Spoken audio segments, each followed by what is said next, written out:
Welcome to the E&I Sustainability Spotlight series. I'm your host Amira, and together we will explore the world of sustainability.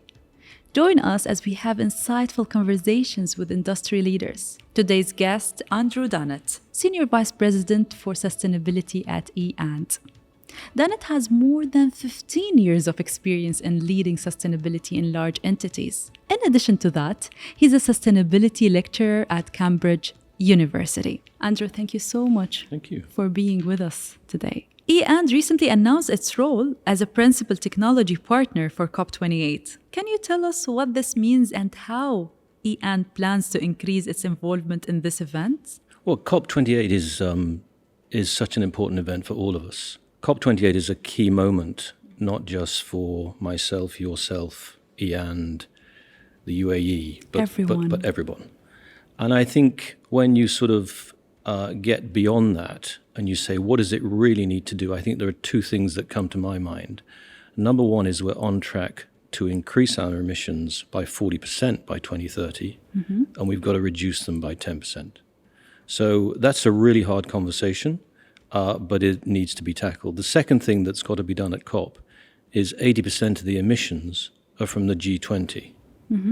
So how do you get a just transition at the same time as reducing the amount of emissions that are going up?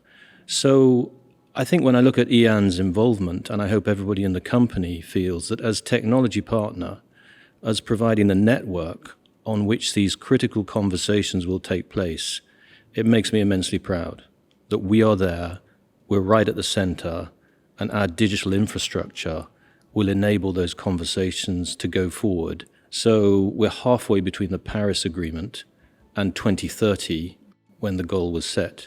So now is the time to put the numbers on the table, both countries, companies, NGOs and everyone, and to see where we are on that journey. You've mentioned the UAE's net zero commitment.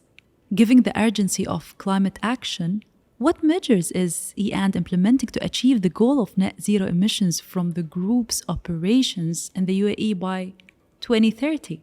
Yeah, so we set this ambition at COP27 in Egypt that we would be net zero in our own operations, that is Scope 1, the energy we burn through our facilities, and the energy we buy, which is Scope 2. We'd be net zero by 2030.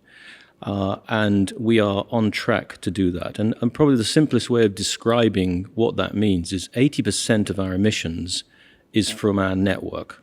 Okay, so 80% of what we contribute comes from three parts of the network. It comes from powering the base stations. Secondly, it comes from the radio equipment that we buy. And thirdly, it comes from the data centers that we run.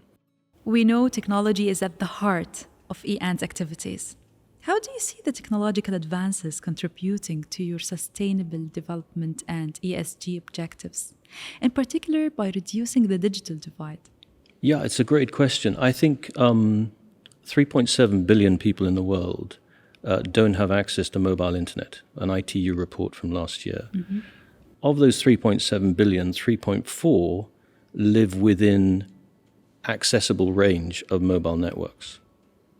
So there's a significant part of humanity who are not getting the benefits that we take for granted from having 24/7 connectivity, whether that's access to learning, access to finance, access to healthcare, all the things that we take for granted.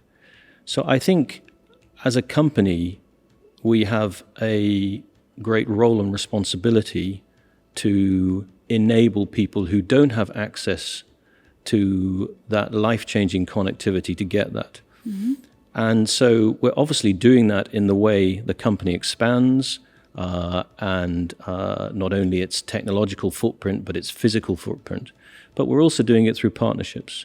So this year, Hatem, our Group CEO, signed up to the Edison Alliance, which is to enable 1 billion people on the planet to have access to affordable connectivity.